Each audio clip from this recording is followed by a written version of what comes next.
सन्मान्य एकनाथजी शिंदे साहेब, सन्मान्य उपमुख्यमंत्री, शासन आपल्या दारीची दिंडी आज संत, साहित्य, उद्योग, निसर्ग संपन्नता, धार्मिक अधिष्ठान प्राप्त अशा ऐतिहासिक परळी वैजनाथ जिल्हा बीड येथे आज आलेली आहे।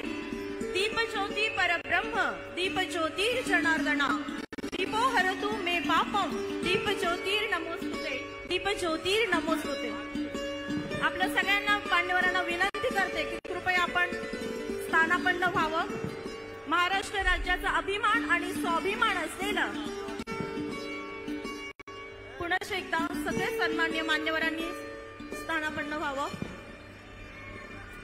फुले शाहू आंबेडकरांच्या महाराष्ट्र राज्यात आपण राज्यगीताने आजच्या कार्यक्रमाची सुरुवात करत आहोत। महाराष्ट्र राज्याचं राज्यगीत अभिमान गीत मी पोलीस प्रशासनाला विनंती करते, कृपया आपण जय जय महाराष्ट्र पोलीस बँडच्या तालात या ठिकाणी सुरुवात करावी। महाराष्ट्र गीताकरिता कृपया आपण सगळ्यांनी उभं राहावं, आहात त्या जागेवरती उभं राहावं। पोलीस प्रशासनाला विनंती।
एकदा सर्व मान्यवरांनी कृपया आपण स्थानापन्न व्हावं।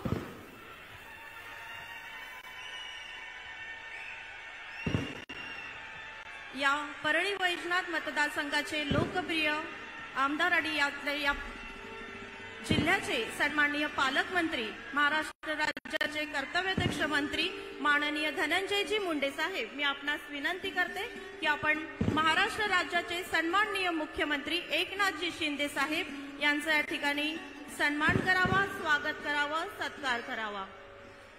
जिथे जातीय धार्मिक व्यवस्थेला कसलाही थारा न देता माणसाला माणूस म्हणून जपले गेले, मातीतला हर एक माणूस पोटाशी घेतला गेला, त्या महाराष्ट्र भूमीमध्ये सर्व मान्यवरांचं आज धार्मिक अधिष्ठान प्राप्त या परळी वैजनाथ नगरीत सर्व मान्यवरांचं मी सहर्ष स्वागत करते।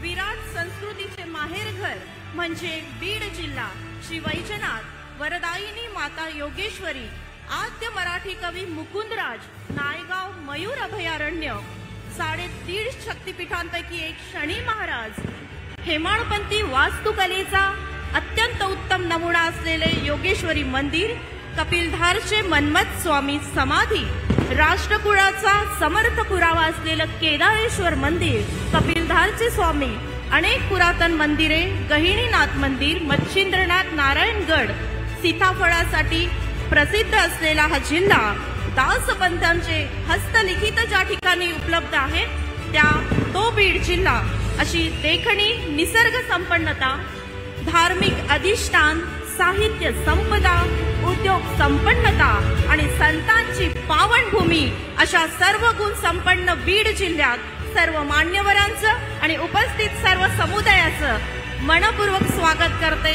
शब्दसुमनाने सहर्ष स्वागत करते। खरं तर ऊसतोड कामगारांचा जिल्हा म्हणून एक कष्टप्रद ओळख महाराष्ट्राला असताना इथल्या लोकांनी आमच्याच रक्तात कष्ट आहे आणि म्हणून श्रम प्रतिष्ठा मिळवून देणारा हा बीड जिल्हा सन्माननीय पालकमंत्री श्री धनंजयजी मुंडे साहेब आपणा सहर्ष आमंत्रित करते। महाराष्ट्र राज्याचे कर्तव्यदक्ष मुख्यमंत्री श्री एकनाथजी शिंदे साहेब ज्यांच्या संकल्पनेत शासन आपल्या दारी समस्त महाराष्ट्रभर यशस्वीपणे सुरू आहे, त्या सन्माननीय मुख्यमंत्र्यांचं स्वागत खास वाराणसीवरून आणलेला शिवलिंगाची प्रतिमा देऊन आदरणीय धनंजयजी मुंडे साहेब आपण मान्यवरांचं स्वागत करावं।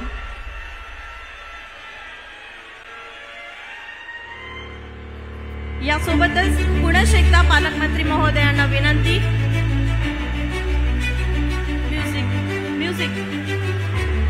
सन्माननीय उपमुख्यमंत्री श्री देवेंद्रजी फडणवीस साहेब यांचं देखील वाराणसीवरून थेट बीड नगरीत आलेल्या या अतिशय सुंदर चांदीची शिवलिंग प्रतिमा भेट देऊन माननीय आणि तुम्हा सगळ्यांचे लाडके पालकमंत्री श्री धनंजयजी मुंडे साहेब आपण स्वागत करावं।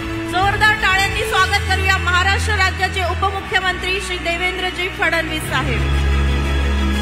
यानंतर महाराष्ट्र राज्याला कुशल प्रशासक म्हणून उपमुख्यमंत्री श्री अजितदादा पवार यांची परिचय, तेव्हा आपल्या कुशल प्रशासकीय कामाला आव्हान देत आणि त्याचं काम संपूर्ण तळागाळातल्या लोकांपर्यंत पोहोचविणारे महाराष्ट्र राज्याचे कर्तव्यदक्ष उपमुख्यमंत्री श्री अजितदादा पवार यांचं देखील सन्माननीय पालकमंत्री श्री धनंजयजी मुंडे साहेब आपण शॉल, श्रीफळ आणि वाराणसीवरून अतिशय देखणी आलेल्या या चांदीच्या प्रतिमा देऊन शिवलिंग देऊन आपण स्वागत करावं।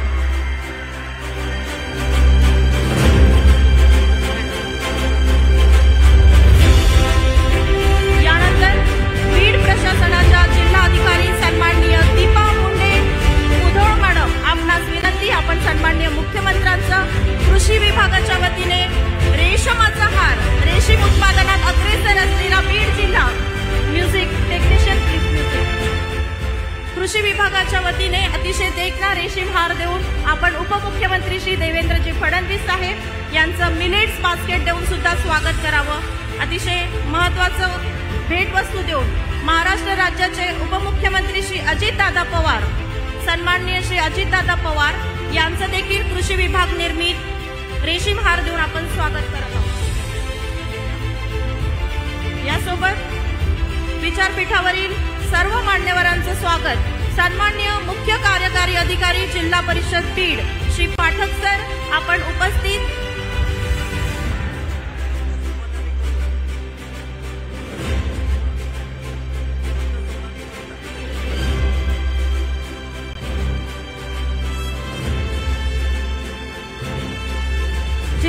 शासनाच्या सन्माननीय कर्तव्यदक्ष जिल्हाधिकारी श्री दीपा मुधोळ मुंडे मॅडम, मी आपणास पाचारण करते की आजच्या या शासन आपल्या दारी कार्यक्रमाचं आपण प्रास्ताविक करावं. सन्माननीय मुंडे मॅडम. शासन आपल्या दारी या कार्यक्रमामध्ये उपस्थित असलेले महाराष्ट्र राज्याचे माननीय मुख्यमंत्री माननीय श्री एकनाथजी शिंदे साहेब, राज्याचे उपमुख्यमंत्री श्री देवेंद्र फडणवीस साहेब, राज्याचे उपमुख्यमंत्री श्री अजितदादा पवार साहेब, जिल्ह्याचे पालकमंत्री श्री धनंजय मुंडे साहेब, उपस्थित असलेले सर्व लोकप्रतिनिधी वर्ग, सर्व आमदार महोदय, सर्वांना मी नमस्कार करते आणि स्वागत करते. सर, शासन आपल्या दारी कार्यक्रमांतर्गत जे ध्येय आहे गरजू लोकांपर्यंत सर्व लाभ पोहोचण्यासाठी त्या कामाच्या बाबतीमध्ये बीड जिल्ह्यामध्ये विविध ठिकाणीचे कॅम्पचे आयोजन करण्यात आलं.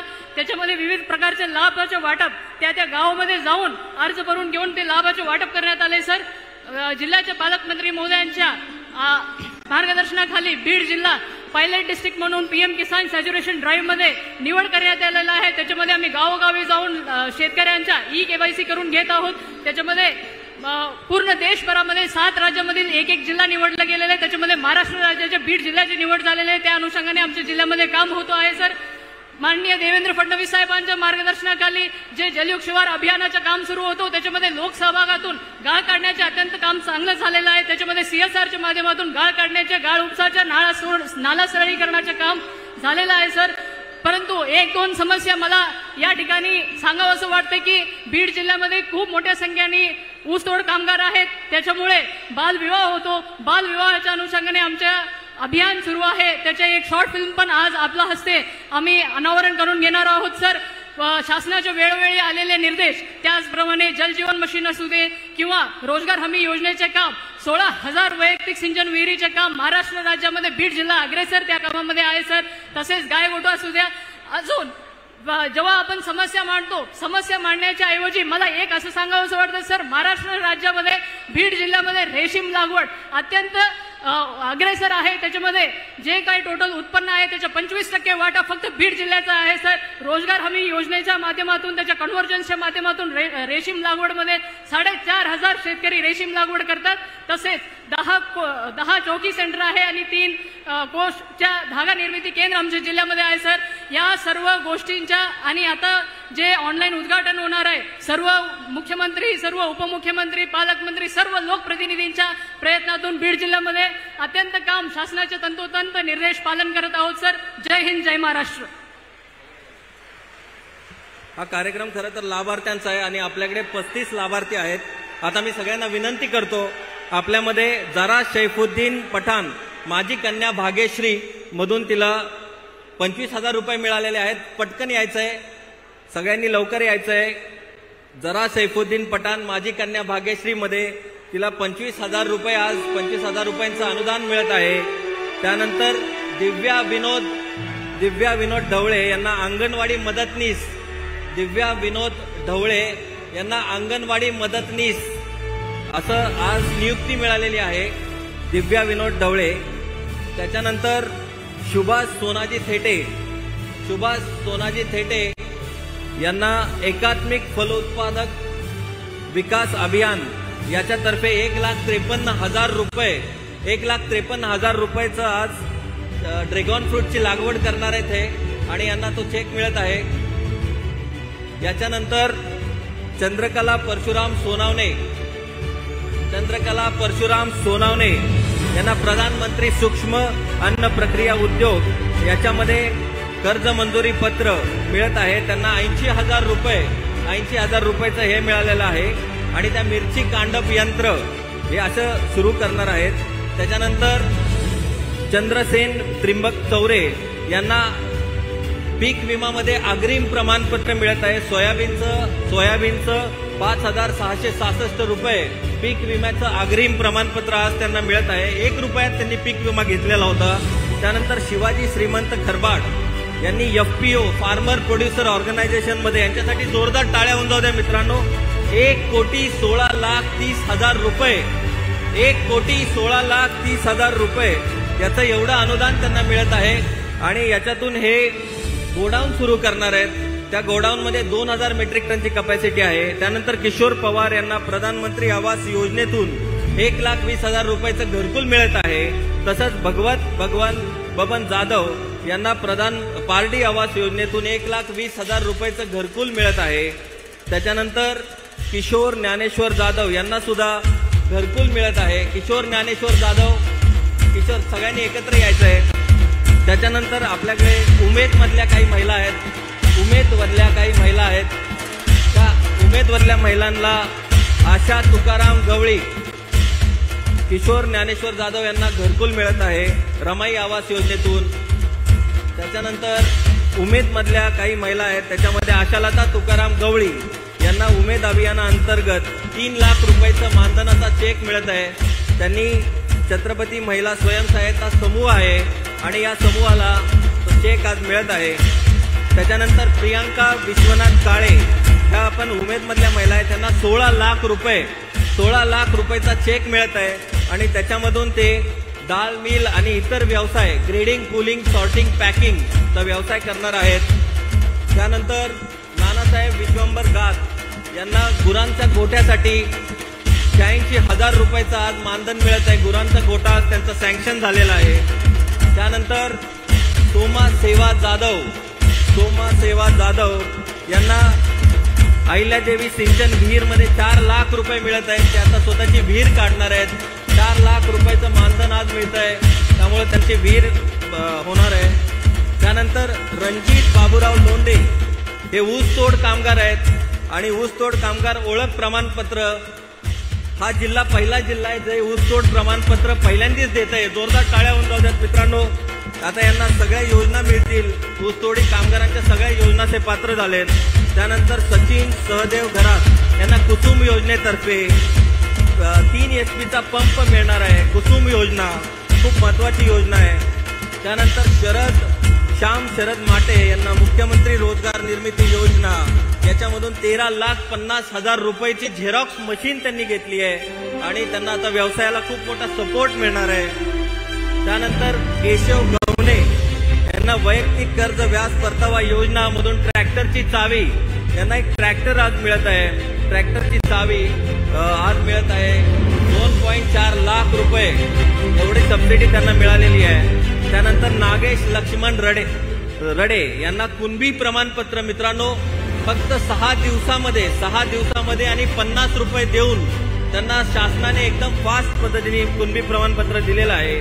त्याच्यानंतर सुधाकर लक्ष्मण निश्चल हा अपंग असून याला कॉमन सर्व्हिस सेंटर मधून मिळत आहे, तसं ते प्रमाणपत्र आज मिळत आहे कॉमन सर्व्हिस सेंटरचं। त्यानंतर सिंधुबाई रामकिशन जगदाळे यांना सलोखा योजनामधून 7/12चा उतारा आणि महादेव अर्जुन देवराडकर यांना कुंभार प्रमाणपत्र आज मिळत आहे। त्यांची ओळखपत्र आज त्यांना मिळत आहे, यामुळे त्यांना वेगवेगळ्या योजना मिळणार आहेत। गीता दीपक जाधव यांना विधवा निवृत्ती योजनेतर्फे 1,500 रुपये पर मंथ ची पेन्शन सुरू होत आहे, त्याचा हा प्रमाणपत्र त्यांना आज मिळत आहे 1,500 रुपये पर मंथ मित्रांनो। त्यानंतर सुधाकर आनंद सोनवणे यांना आयुष्यमान भारत तर्फे आयुष्यमान कार्ड दिलं जात आहे, यामुळे यांना 5 लाख रुपयेपर्यंतचा उपचार यांना मिळणार आहे। त्यानंतर नामदेव रमेश वैद्य यांना कामगार सुरक्षा किट आज देण्यात येत आहे। हे सुरक्षा किट खूप महत्वाचं असतं आणि याच्यामुळे बऱ्याच कामगारांचा जीव वाचतो आणि त्यांना खूप या कामगार किटमध्ये बऱ्याचशाच गोष्टी आहेत, आता ते मुख्यमंत्र्यांना दाखवत आहेत। या कामगार किटमुळे बऱ्याचशाच लोकांना खूप फायदा झालेला आहे मित्रांनो। आणि त्यानंतर धनंजय माणिकराव चव्हाण यांना वन टाइम सेटलमेंट या स्कीम तर्फे हे मिळत आहे। वन टाइम सेटलमेंट स्कीमचे प्रमाणपत्र मिळत आहे। आणि मित्रांनो मयत ऊसतोड कामगारांच्या वारसदारांना प्रत्येकी 5 लाख रुपये आर्थिक मदत पहिल्यांदा जोरदार टाळ्या होऊन जाऊ द्यात मित्रांनो। ऊसतोड कामगारांच्या वारसदारांना प्रत्येकी 5 लाख रुपये याचा चेक, असे काही प्रातिनिधिक स्वरूपात इथं चेक वाटण्यात येत आहेत। थोडं लवकर यायचं आहे, थोडंसं लवकर यायचं आहे, सगळ्या ऊसतोड कामगारांनी लवकर यायचं आहे। प्रत्येकी 5 लाख रुपयाचा चेक आज देण्यात येत आहे सामूहिकरित्या आणि हे पहिल्यांदाच पहिल्यांदाच आपल्या जिल्ह्यामध्ये झालेत, त्यामुळे त्यांच्यासाठी जोरदार टाळ्या होऊन जाऊ द्यात, जोरदार टाळ्या होऊन जाऊ द्यात मित्रांनो.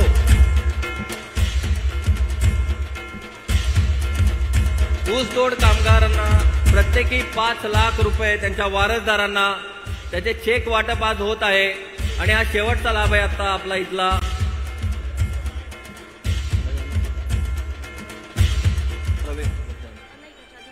धन्यवाद. जय हिंद, जय महाराष्ट्र. यानंतर सन्माननीय मुख्यमंत्री एकनाथजी शिंदे साहेब आपणास विनंती आहे की आपण व्हर्च्युअल भूमिपूजन या ठिकाणी करावं. आदरणीय दीपा मुधोळ मुंडे मॅडम आपण या ठिकाणी सहकार्य करावं. अनेक विविध शासकीय विभागांच्या ऑनलाईन उद्घाटन या ठिकाणी होत आहे. कृषी विद्यापीठ, कलेक्टर ऑफिस, जिल्हा कृषी भवन, जिल्हा मध्यवर्ती प्रशासकीय इमारत, ऊसतोड कामगारांसाठी वसतिगृह, सोयाबीन संशोधन केंद्र, कृषी उत्पन्न बाजार समितीचे तब्बल 93 व्यापारी संकुल आणि बस स्टँड, प्रशासकीय इमारत, सर्वसामान्यांच्या आणि तंत्रज्ञानाच्या या काळामध्ये आपण व्हर्च्युअल उद्घाटनाचं स्वागत करूया. पुढे एकदा मान्यवरांनी स्थानापन्न होतील अशी मी आपणास विनंती करते. सहर्ष आमंत्रित करते मार्गदर्शन करण्याकरिता टाळ्यांच्या जोरदार गजरात महाराष्ट्राची संघर्ष कन्या माननीय श्री पंकजाताई मुंडे आपल्याला टाळ्यांच्या जोरदार गजरात आपण स्वागत करूया. सन्माननीय पंकजाताई मुंडे. आज परळी या वैद्यनाथाच्या नगरीमध्ये आणि आपले सर्वांचे लाडके लोकनेते गोपीनाथाच्या नगरीमध्ये मंचावर विराजमान या विशिष्ट असा कार्यक्रम ज्यांनी केलाय. शासनाच्या दारात तुम्हाला जायची गरज नाही तर शासन तुमच्या दारात येणार आहे असा कार्यक्रम ज्यांनी पूर्ण महाराष्ट्रभर राबवत आहेत ते या महाराष्ट्राचे लोकप्रिय मुख्यमंत्री एकनाथजी शिंदे साहेब, मंचावर उपस्थित या महाराष्ट्राचे उपमुख्यमंत्री आदरणीय देवेंद्र फडणवीस, मंचावर उपस्थित या महाराष्ट्राचे दुसरे आमच्या परळीमध्ये अशा कार्यक्रमात ज्यांचा पहिल्यांदा योग आला ते उपमुख्यमंत्री आदरणीय अजितदादा पवार. हा कार्यक्रम ज्यांनी आयोजित केलेला आहे ते या जिल्ह्याचे पालकमंत्री धनंजय मुंडे. मंचावर उपस्थित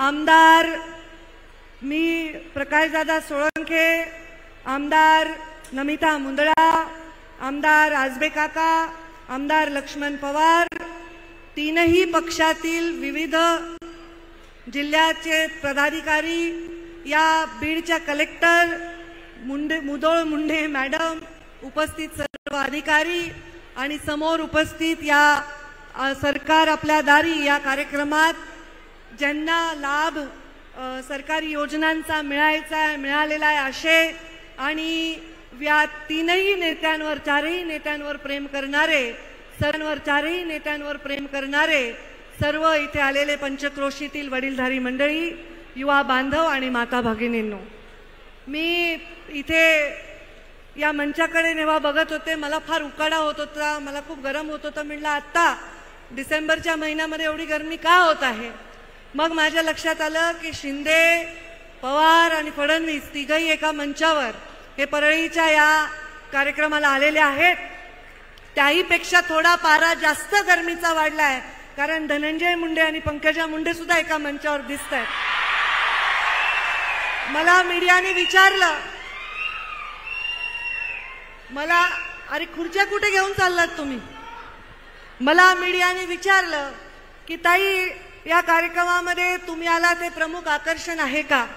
मी म्हणलं मी या कार्यक्रमामध्ये या मंचावर जे सर्व कोणी विधानसभा सदस्य, कोणी सुरेश धस माझ्या मागे बसल्यामुळे मला चिठ्ठी नाही हातामध्ये, हे 3 जिल्ह्याचे आमदार आहेत, काय छोटे मोठे आमदार नाही, 3 जिल्ह्याचे आमदार आहेत. उपस्थित सर्व मान्यवर आणि माझ्या या मंचावर जे सगळे बसलेले आहेत त्यामध्ये संविधानिक असा कुठलाही माझा रोल तिथे नाही. पण या जिल्ह्याची 5 वर्ष पालकमंत्री म्हणून काम करत असताना या राज्याच्या 4 मंत्रालयाचा आणि नंतर 2 मंत्रालयाचा कारभार काम करत असताना, या बीड जिल्ह्याची आणि या परळी मतदारसंघाची सेवा करत असताना एक मनापासून इच्छा होती की ज्या वैद्यनाथाला स्पर्श करून आपण दर्शन घेतो, आपलं विष वैद्यनाथाला देऊन त्याचं अमृत घेऊन जातो, त्या वैद्यनाथाचा तीर्थक्षेत्राचा विकास व्हावा आणि पूर्ण देशातून येणाऱ्या लोकांना इथे सोय व्हावी। तेव्हा देवेंद्र फडणवीस मुख्यमंत्री असताना, सुधीर भाऊ मुनगंटीवार अर्थमंत्री असताना या योजनेचा आम्ही कुठेतरी बीजारोपण केलं, पण काही कारणाने ते पुढे जाऊ शकली नाही। मी धनंजयचं अभिनंदन करते की ही योजना आता आपल्या 3 वर्ष कोविड होतं, अनेक सत्तांतर असतील, अडचणी असतील, राजकीय अडचणी असतील, याच्यानंतर हे काम आता पुढे जाईल। यामध्ये त्याला जवळपास 286 कोटी रुपयाचा निधी आहे। मी सगळ्या निधी वाचून दाखवणार नाही कारण ते मंत्री महोदय आपापल्या भाषणामध्ये सांगतील, पण मी एवढंच सांगेन की अत्यंत चांगलं काम या माध्यमातून व्हावं अशी इथल्या अधिकाऱ्यांनी, मंत्र्यांनी आणि सर्वांनी दखल घेऊन हे काळजी करावी, कारण या वैद्यनाथाचा आशीर्वाद आपल्याला नेहमी लाभलेला आहे। मी या मंचावर अजून एक कामासाठी आले, ते म्हणजे खासदार प्रीतम मुंडे आलेले नाहीत कारण त्या अधिवेशनामध्ये दिल्लीला आहेत, तर मी त्यांची प्रतिनिधी म्हणून सुद्धा इथे आलेली आहे। मी या परळीची कन्या म्हणून देखील इथे आलेली आहे आणि या परळीचा विकास व्हावा यासाठी कोणत्याही मंचावर विकासासाठी जाण्याची माझी तयारी आहे आणि हे दाखवण्यासाठी एक चांगला संदर्भ, एक चांगला संस्कार करण्यासाठी राजकारणामध्ये हा मंच आहे असं मला वाटतं। माझ्या राजकारणाच्या जीवनामध्ये जेव्हा मी पालकमंत्री देखील होते तेव्हा कधी जात पाहिली नाही, धर्म पाहिला नाही, पक्षही पाहिला नाही, दुसऱ्या पक्षाच्या लोकांनाही कधी त्रास दिला नाही आणि कधी कुठल्याही प्रकारचा द्वेष मनामध्ये ठेवला नाही। एवढंच कारण होतं की या जिल्ह्याच्या लोकांचं कर्ज माझ्या डोक्यावर आहे, धनंजयच्या पण डोक्यावर आहे, कारण आमच्या डोक्यावर ज्यांचा आशीर्वाद आहे त्या मुंडे साहेबांना तुम्ही सतत प्रेम दिलंय, सतत त्यांची मान वर ठेवली आहे आणि त्यामुळे ते ऋण आम्ही फेडतोय।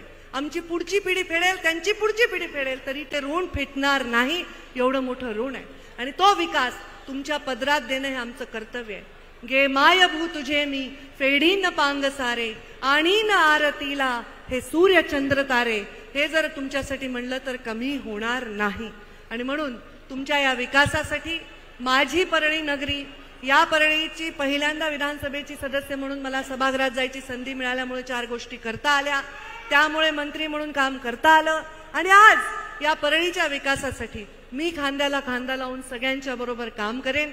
सामान्य माणसाच्या हितासाठी, वंचितांचा वाली आणि वाणी बनण्यासाठी, हे काम करण्यासाठी आम्ही सर्व इथे खांद्याला खांदा लावून काम करू असं या निमित्ताने सांगेन। मी मुख्यमंत्री आणि मंत्री महोदयांना एवढंच विनंती करेन की आता 3ही राज्यामध्ये सरकार आलेलं आहे, भारतीय जनता पार्टीचं आलेलं आहे, त्या राज्यांमधल्या काही अशा योजना आहेत, जसं मध्य प्रदेशची लाडली बहिणा योजना आहे, तिथलं ओबीसीच्या आरक्षणाचा विषय जसा त्यांनी मार्गी लावला, हे जर विषय आपण मार्गी लावले तर हे लोक आपल्याला दारात परत यायची, सरकार आपल्या दारीची गरज पडणार नाही, दारात येऊन आशीर्वाद देतील, दारात येऊन आपल्याला परत संधी देतील असं यावेळी मी आत्मविश्वासाने सांगते आणि फार वेळ न घेता मी माझी रजा घेते, आपल्या सर्वांची रजा घेते, माझ्या वाणीला विराम देते। धन्यवाद। जय हिंद, जय महाराष्ट्र।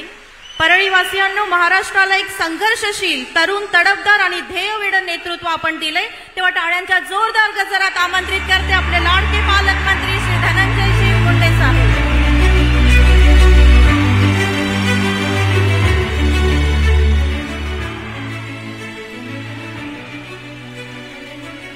शासन आपल्या दारी या कार्यक्रमाच्या निमित्तानं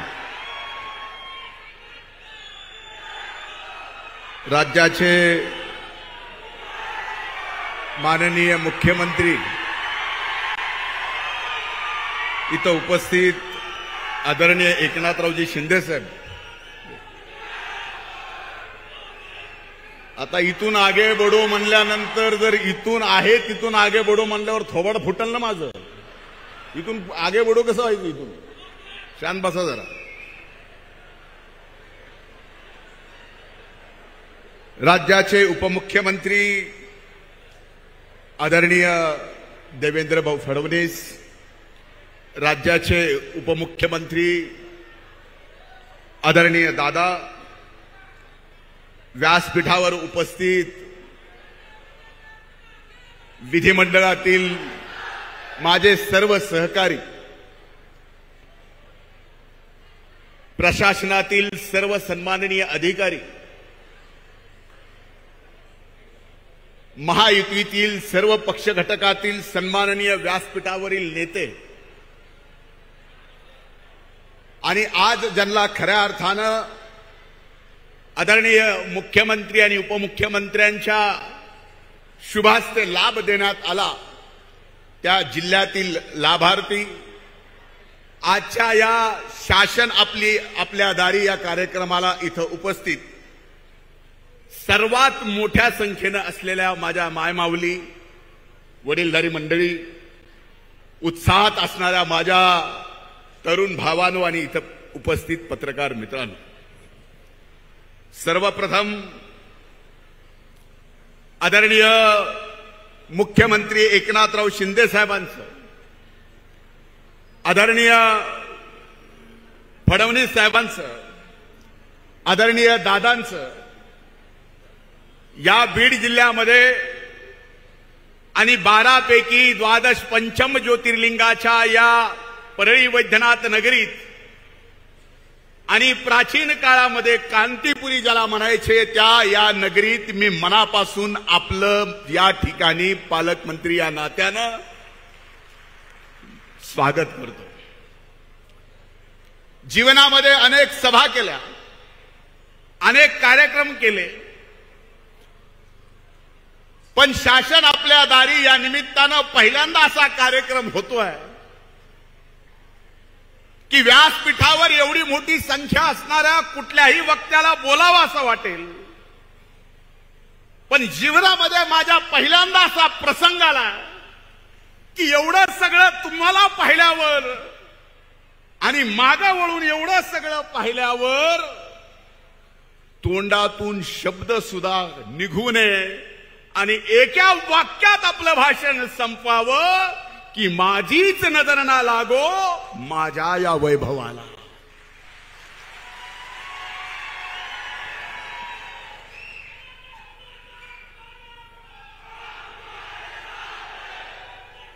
माननीय मुख्यमंत्री महोदय स्वतः दारात आले। आज बीड जिल्ह्यातल्या 36,000 लाभार्थ्यांना प्रत्यक्ष लाभ दिला, पण या तिघांमुळे बीड जिल्ह्याच्या इतिहासात एवढा निधी कधीही आला नाही। ते 1400 कोटी रुपयाच्या निधीचं आज या बीड जिल्ह्याच्या मातीत विकास कामाच्या रूपानं भूमिपूजन केलं। 1400 कोटी रुपये दिले, त्याबद्दल मी मनापासून आपले आभार मानतो।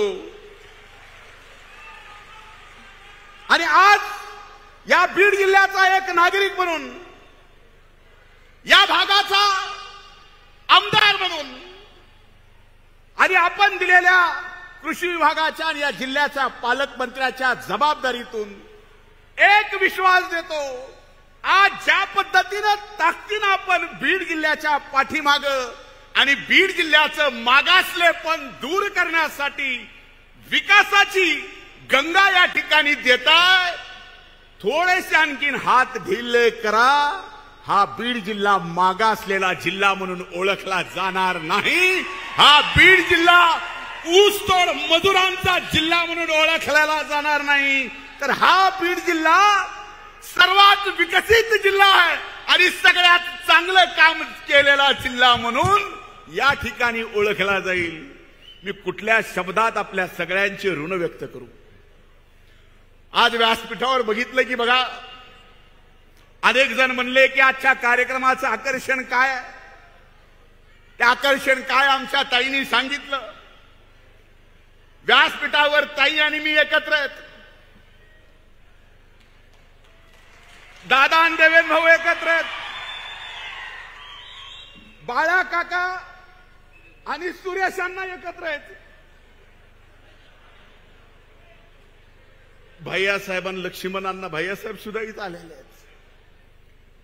असं सगळं पाहिल्यावर तुम्ही खरेच राज्याचे एकनाथ आहात, एकनाथामुळे एकी निर्माण होतीये।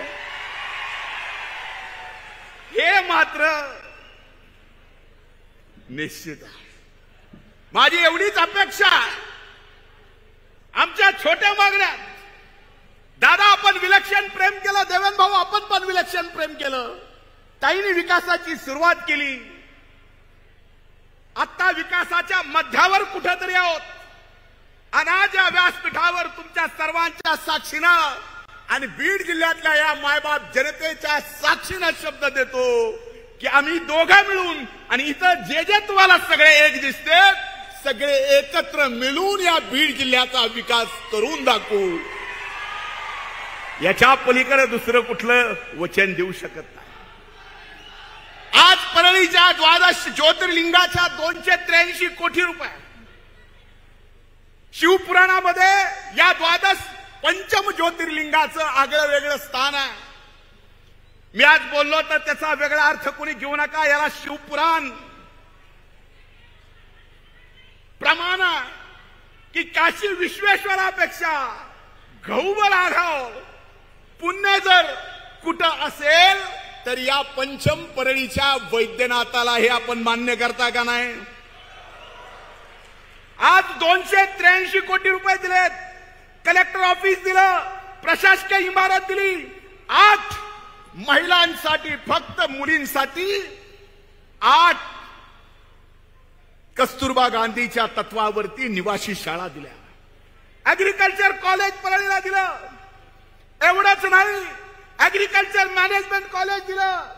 अंबाजोगाई केज विधानसभा मतदारसंघात सर्वात मोठं देवणी गायचं संशोधनाचं केंद्र सुद्धा आपण या ठिकाणी दिलं. हेच नाही, कुंटेफळ इथं दोघं बसली असतील.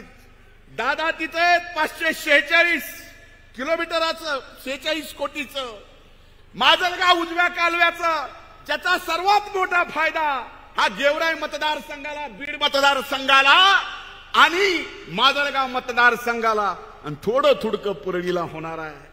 त्याच्यासाठी 546 कोटी दिले. हे तर हिशोबात नाहीच. आज 2च मागण्या मी करतोय. प्रभू वैद्यनाथाच्या साक्षीनं देशामध्ये आदरणीय नरेंद्र मोदी साहेबांच्या नेतृत्वाखाली सरकार आहे. तिथं प्रसाद योजनेच्या माध्यमातून उज्जैन बघितलंय ताईंनी, काशीचं विश्वेश्वर बघितलंय. महाराष्ट्रातून एकच प्रसाद योजनेमधून या तीर्थक्षेत्र परळीचा विकास व्हावा याचा प्रस्ताव राज्य शासनाने केंद्राकडे पाठवावा ही हात जोडून प्रभू वैद्यनाथाच्या साक्षीनं आपल्याला प्रार्थना करतोय. देवेंद्र भाऊ 3 ऊर्जा शक्तीपीठ म्हणून हे परळीचं वैद्यनाथाचं स्थान आहे. एक ऊर्जा निर्मिती केंद्र आहे, रेल्वे स्टेशन आहे, प्रभू वैद्यनाथाचा शक्तीपीठ आहे. आता MIDC कमी होती, ती MIDC सुद्धा दिली. आदरणीय शिंदे साहेबांना माझी विनंती आहे, कोकणात परवा दिवशी तुम्ही कोका कोला नेला, आम्हाला फॅन्टा तरी इथे MIDC द्या.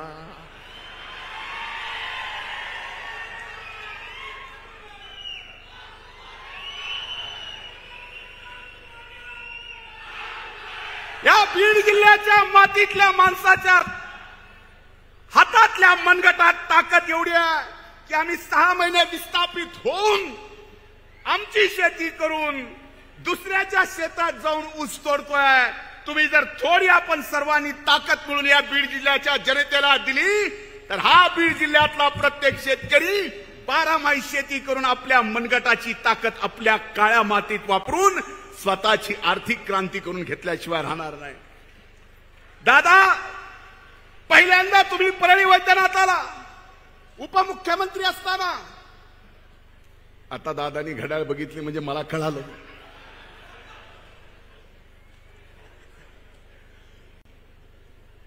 देवेंद्र भाऊ तुम्ही मुख्यमंत्री आणि ताई पालकमंत्री असताना या परळीसाठी जे दिलं, आता थोडस का काकणभर आगाव सीएम साहेब आपण सुद्धा दिलं. बीड जिल्ह्याचे प्रलंबित सर्व प्रश्न आपण या ठिकाणी मार्गी लावावेत आणि लावाल हा विश्वास आहे. आता 3 राज्याचा निकाल लागला. 3 राज्याच्या निकालामध्ये देशाचे प्रधानमंत्री नरेंद्र मोदी यांची गॅरंटी, तुम्ही आमच्या बीड जिल्ह्याच्या विकासाची सगळे मिळून गॅरंटी घ्या, काम चांगलं करून घ्यायची जबाबदारी या ठिकाणी आपण स्वतः घेऊ, एवढं वचन या निमित्तानं देतो। पुन्हा एकदा आपलं मनापासून स्वागत करतो, ऋण व्यक्त करतो, थांबतो। जय हिंद, जय महाराष्ट्र। धन्यवाद। यानंतर आमंत्रित करते सन्माननीय उपमुख्यमंत्री अजितदादा पवार आपल्याला। आजच्या कार्यक्रमाला उपस्थित असणारे महाराष्ट्राचे लाडके मुख्यमंत्री एकनाथरावजी शिंदे, मंत्रिमंडळातील आमचे उपमुख्यमंत्री देवेंद्रजी फडणवीस, पालकमंत्री धनंजय मुंडे, पंकजाताई मुंडे, प्रकाशदादा सोळंकी, लक्ष्मणराव पवार, बाळासाहेब आजबे, सुरेश धस, नमिताताई मुंदडा, माजी आमदार भीमराव धोंडे, संजय दौंड, मधुसूदन केंद्रे, राष्ट्रवादीचे अध्यक्ष राजेश्वर चव्हाण, शिवसेनेचे सचिन मुळूक, कुंडलिक खांडे, भाजपचे राजेंद्र मस्के, बहुजन विकास मोर्चाचे बापूराव पोटभरे, पापा मोदी, डॉक्टर योगेश क्षीरसागर, वाल्मिक कराड, जयसिंग सोळंके, अजय मुंडे, वैजनाथ सोळंकी, बाजीराव धर्माधिकारी, रमेश अडसकर, अशोक डग, अनेक राजकीय पक्षाचे मान्यवर इथं उपस्थित आहेत। ते सर्व विविध राजकीय पक्षाचे उपस्थित असणारे आजी माजी पदाधिकारी, शासनाचे आयजी, विभागीय आयुक्त, जिल्हाधिकारी, पोलीस अधीक्षक, मुख्य कार्यकारी अधिकारी, शासनाचा विविध खात्याचा उपस्थित असणारा अधिकारी वर्ग, माझ्या बीड जिल्ह्याच्या कानाकोपऱ्यातून आलेले सगळे लाभार्थी, सगळे प्रतिष्ठित नागरिक, ग्रामस्थ, पत्रकार मित्र, बंधू भगिनींनो आणि माझ्या तरुण मित्रांनो, जरा उशीर झाला। खरं तर हा कार्यक्रम बऱ्याच दिवसापूर्वी होणार होता, पण सतत काही ना काही महत्वाचे कामं निघायची आणि त्याच्यामुळे कार्यक्रम पुढे ढकलला जायचा। आता देखील उद्याच्याला डॉक्टर बाबासाहेब आंबेडकरांच्या महापरिनिर्वाण दिनाच्या निमित्तानं चैत्यभूमीला जाऊन सकाळी मुख्यमंत्र्यांना आम्ही सगळेजण तिथं दर्शन घेणार आहोत आणि तिथून नागपूरला जाणार आहोत, कारण परवा दिवशीपासून अधिवेशन आहे। हिवाळी अधिवेशन म्हणून जे आपण ओळखतो ते नागपूरला होत आहे आणि त्याच्यामुळं कार्यक्रम घ्यायचा नाही घ्यायचा, त्याच्यामध्ये धनंजयला बरंच काही मिरवणूक काढायची होती, इतर कार्यक्रम घ्यायचे होते, पण सकाळी एक राज्यपाल महोदयांनी शालेय शिक्षण विभागाचा कार्यक्रम घेतला, तिथं मुख्यमंत्र्यांना जाणं क्रमप्राप्त होतं, त्यामुळे थोडासा उशीर झाला।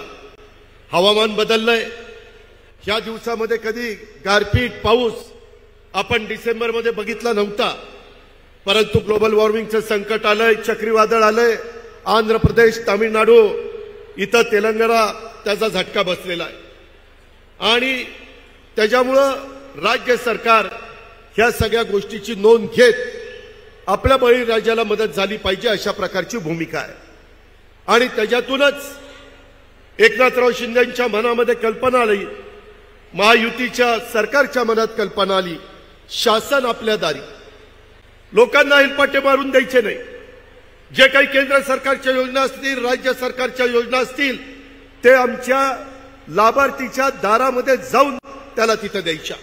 आत्ताही आपण त्याचा प्रात्यक्षिक त्या ठिकाणी बघितला, अनेकांदा आपण लाभार्थ्यांना लाभ देण्याचा प्रयत्न केला, करोडो लोकांना आपण आतापर्यंत लाभ दिलाय, अजूनही महाराष्ट्रातल्या इतर जिल्ह्यामध्ये त्या ठिकाणी जायचंय। आज इथे येत असताना 12 ज्योतिर्लिंगापैकी एक असलेल्या परळीच्या प्रभू वैजनाथाच्या ऐतिहासिक पवित्र भूमीत शासन आपल्या दारी या निमित्तानं अभियानाच्या महायुतीचं संपूर्ण शासनच खऱ्या अर्थाने आज बीडकरांच्या दारी आलेलं आहे। मी आपल्या सगळ्यांचं या निमित्तानं स्वागत करतो, प्रभू वैजनाथाच्या चरणी नतमस्तक देखील होतो। इथली पवित्र भूमी अनेक मोठ्या मोठ्या मान्यवरांच्या नावाची भूमी म्हणून ओळखली जाते।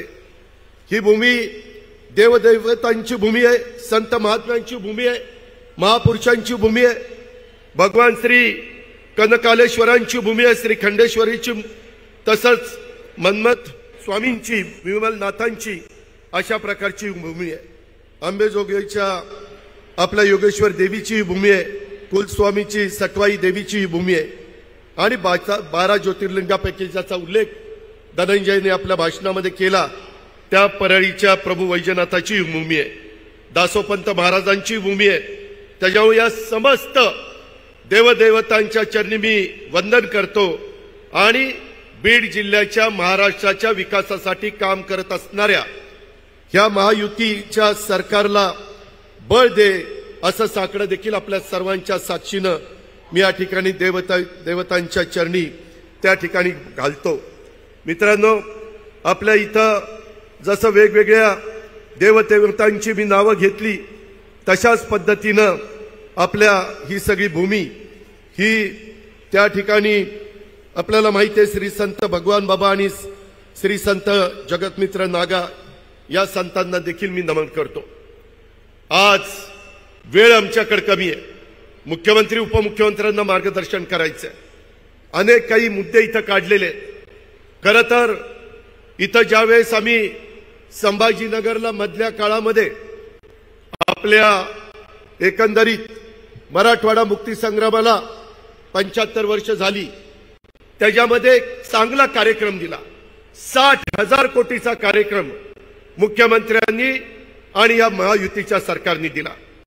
आत्ताच मी प्रकाशरावांशी बोलत होतो, आपल्या इथं पाण्याचा प्रश्न आहे, त्याच्यामध्ये समुद्राकडे जाणारं पाणी हे नाशिक आणि त्या भागातनं माझ्या नाथसागरमध्ये कसं येईल, तिकडच्याही लोकांचं भाग आहे आणि माझ्या इथल्या शेतकऱ्यांनाही मदत होईल। माझ्या इकडच्या भागातलं माजलगाव धरण असेल, इतर धरणं असतील, त्यालाही पाणी मिळेल अशा प्रकारची योजना ह्या सरकारने आखलेली आहे। त्या योजनेला देखील मुख्यमंत्र्यांनी मान्यता दिलेली आहे। जलसंपदा मंत्री म्हणून देवेंद्रजींनी त्याच्यामध्ये लक्ष घातलेलं आहे। मित्रांनो, एकंदरीतच काम करत असताना आज तुम्ही व्यासपीठावर बघितलं असेल, थोडंसं वेगळं चित्र तुम्हाला पाहायला मिळतंय। मी आपल्याला सगळ्यांना सांगतो, ह्या निमित्तानं महाराष्ट्राला सांगतो, कुणीच राजकीय जीवनामध्ये कायमचं शत्रू नसतं, कायमचं मित्र नसतं, ही गोष्ट लक्षात घ्या। आपल्या इथं युगपुरुष छत्रपती शिवाजी महाराजांनी आपल्याला एक आदर्श आपल्या पुढे निर्माण केलेला आहे। शाहू फुले आंबेडकरांच्या विचारधारा घेऊन आम्ही सगळे पुढे चाललेलो आहे। इथं विचारधारा वेगवेगळ्यांच्या वेगवेगळ्या असतील, परंतु शेवटच्या माणसाला मदत झाली पाहिजे, इथला सर्वांगीण विकास झाला पाहिजे, सर्वसामान्य माणसाला वाटलं पाहिजे की हे शासन माझ्याकरता काम करत आहे। ही भूमिका एकनाथरावांच्या सतत मनामध्ये असते आणि त्या पद्धतीनं आम्ही पुढे जाण्याचा प्रयत्न करतो। मित्रांनो, अनेक वेगवेगळ्या प्रकारचे प्रश्न आहेत, त्याच्या संदर्भामध्ये हे प्रश्नाचा ओहापोह करत असताना आपल्याला हेही माहिती, आता हेलिकॉप्टरमध्ये उतरत असताना इकडच्या भागामध्ये आल्यानंतर चारी बाजूचे झालेले चांगले रस्ते दिसून येत आहेत, काही रस्त्यांची कामं चालली। येताना देखील माजी मुख्यमंत्र्यांची उपमुख्यमंत्र्यांची चर्चा चालू होती, पंकजाताई पण तिथं ऐकत होत्या की केंद्राचे नरेंद्र मोदींच्या नेतृत्वाखाली जे सरकार अतिशय सक्षमपणे काम करत आहे, त्याचा प्रत्येकाच्या 4 राज्यांच्या निवडणुकीच्या निकालावरून उभ्या भारताला आला आणि आज भारत देश पुढे झाला पाहिजे, त्याच्यामध्ये देशामध्ये नाही तर जगामध्ये भारताची शान मान वाढली पाहिजे, भारताची अर्थव्यवस्था मजबूत झाली पाहिजे, आपण $5 ट्रिलियन पर्यंत पोहोचलं पाहिजे, त्याच्यामध्ये महाराष्ट्र $1 ट्रिलियन असला पाहिजे। अशा प्रकारे आम्ही सगळेजण काम करतोय, त्याच्यामध्ये विरोधाला विरोध करून काही चालणार नाही। आणि म्हणून राष्ट्रवादी काँग्रेस पक्षाने मधल्या काळामध्ये देशाचे नेते नरेंद्र मोदींच्या आपण भरभक्कम पाठिंबा दिला पाहिजे, अशा प्रकारचे नेतृत्व सारखं सारखं त्या ठिकाणी मिळत नाही आणि त्याच्यामुळं ह्या नेतृत्वाला आपण अधिक पाठबळ दिलं पाहिजे, ह्याच उद्देशाने आम्ही मधल्या काळामध्ये या सरकारमध्ये आलो। कधी कधी बातम्या येतात की यांच्यात मतभेद आहेत, विरोधकांच्याकडे आज कुठलाही मुद्दा राहिलेला नाही आणि त्याच्यामुळे काही पण बातम्या, काही पण कंड्या उठवण्याचं काम करतात। आम्ही सगळेजण अतिशय एकोप्याने सर्व जाती धर्माला कसं आपल्याला बरोबर घेऊन जाता येईल। आज महाराष्ट्रामध्ये त्या आपल्याला माहिती आहे, जाती जातीमध्ये वेगवेगळ्या मागण्या आहेत, सकल मराठा समाजाची आहे, माझ्या धनगर समाजाची आहे, माझ्या आदिवासी समाजाची आहे, माझ्या ओबीसी समाजाची आहे. जरूर डॉक्टर बाबासाहेब आंबेडकरांनी संविधानाच्या माध्यमातून हा अधिकार प्रत्येकाला दिलेला आहे. तुम्ही तुमच्या मागण्या रास्त पद्धतीनं कायदा हातामध्ये न घेता मागू शकता. सरकार म्हणून स्वतः एकनाथरावांनी त्याच्याबद्दलचा शब्द, ज्या दिवशी दसरा होता दसऱ्याच्या सभेमध्ये मुंबई ही आपली सगळ्याची राजधानी, देशाची आर्थिक राजधानी तिथे दिलेला आहे. त्याच्याबद्दल कमिटी नेमलेली आहे, त्याच्याबद्दल अभ्यास चाललेला आहे. त्याच्यात कुठेही आम्ही दुर्लक्ष करत नाहीये. ही गोष्ट माझ्या परळीच्या शासन आपल्या दारी कार्यक्रमाच्या निमित्तानं तुम्हाला तर मला सांगायचंच, परंतु महाराष्ट्राला जनतेला पण सांगायचं आहे. मित्रांनो, ह्याच्या संदर्भामध्ये ज्यांच्या तोंडामध्ये आरक्षणाचा घास घातलाय त्याला धक्का न लावता इतरांना पण आरक्षण देण्याची भूमिका महायुतीच्या सरकारची, एकनाथराव शिंदेची, देवेंद्रजींची, माझी आणि आमच्या सगळ्या सहकाऱ्यांची आहे. सगळ्या विरोधी पक्षाला पण आम्ही विश्वासात घेतलं. स्वतः मुख्यमंत्र्यांच्या अध्यक्षतेखाली सह्याद्रीला बैठक झाली, त्यांनी पण त्या सगळ्या गोष्टीला पाठिंबा दिला.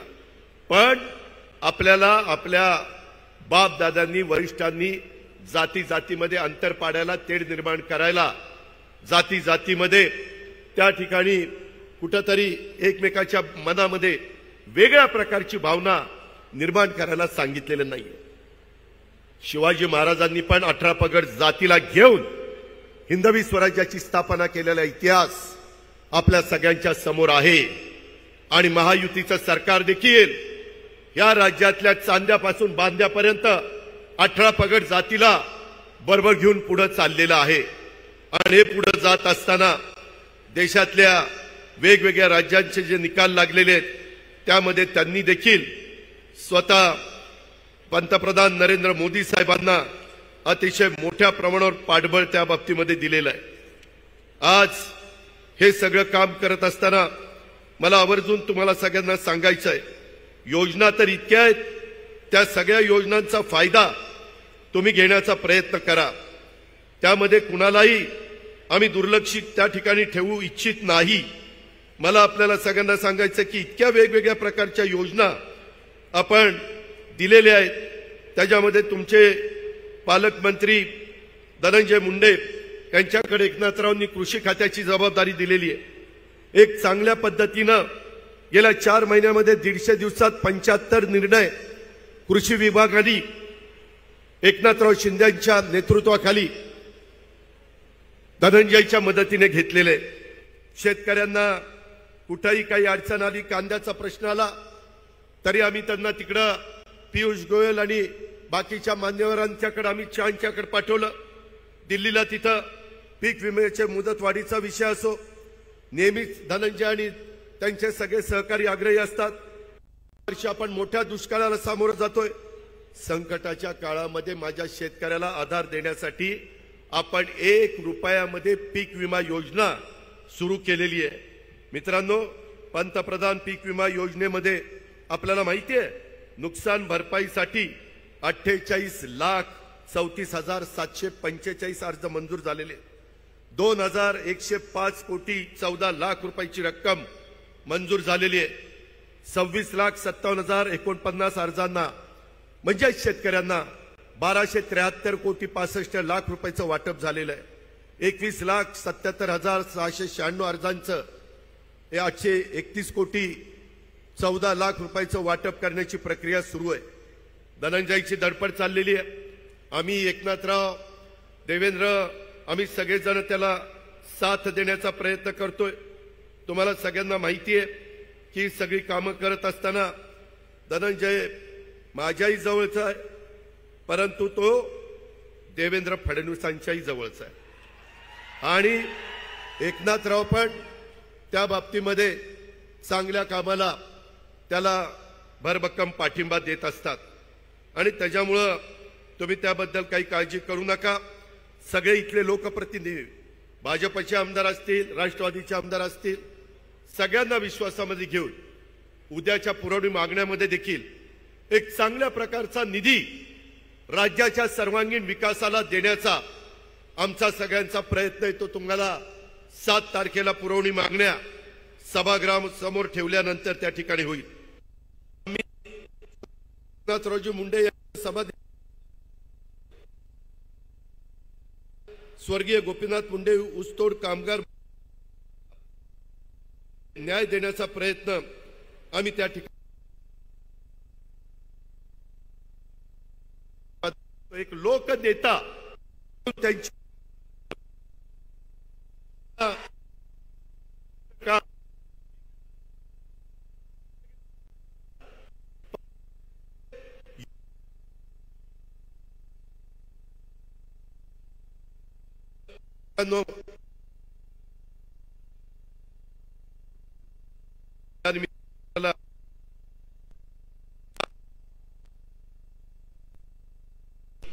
महाराष्ट्राचा विकास होतोय। कालच नौदल दलाच्या निमित्तानं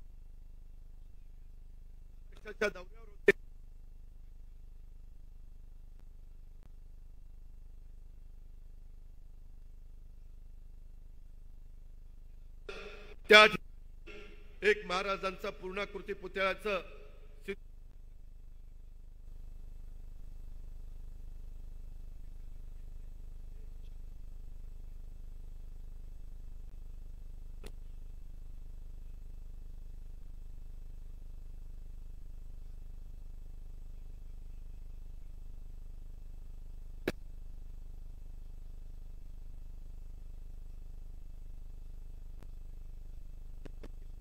मनामध्ये महाराष्ट्राच्या विकासासाठी आता केंद्र सरकारची जोड मिळालेली आहे।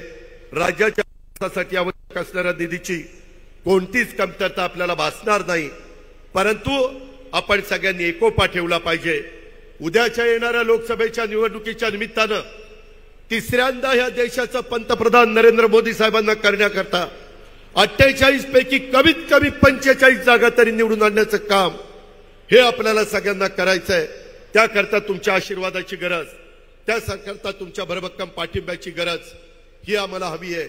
ही पण अपेक्षा मी आजच्या निमित्तानं आपल्या सर्व सहकाऱ्यांना करतो आणि ज्यांना ज्यांना लाभ मिळालेला आहे त्या लाभाचा फायदा माझ्या सहकाऱ्यांनी अतिशय चांगल्या पद्धतीनं करून घ्यावा अशा प्रकारची अपेक्षा आज शासन आपल्या दारी आणि इतर विविध कार्यक्रमाच्या भूमिपूजनाच्या निमित्तानं इथं करतो।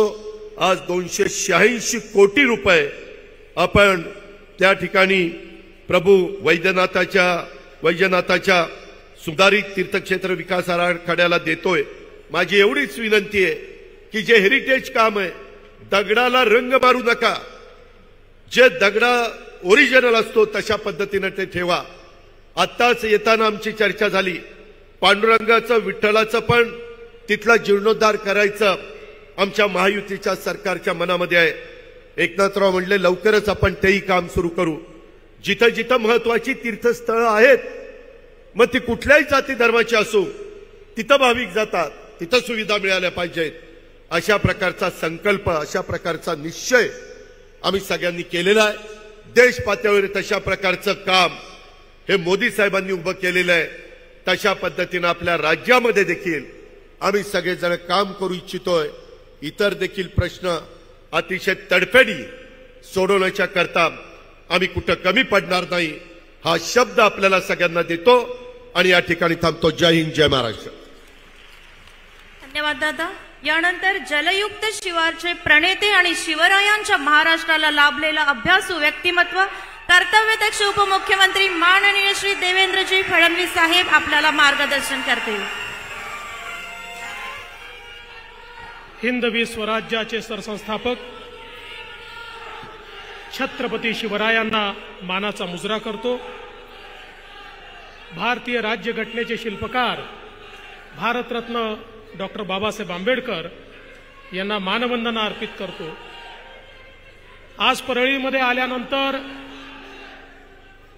2 महत्वाच्या नाथांचं दर्शन आम्ही घेतलं। खऱ्या अर्थानं ज्योतिर्लिंग असलेलं आणि ज्यांच्या ऊर्जेने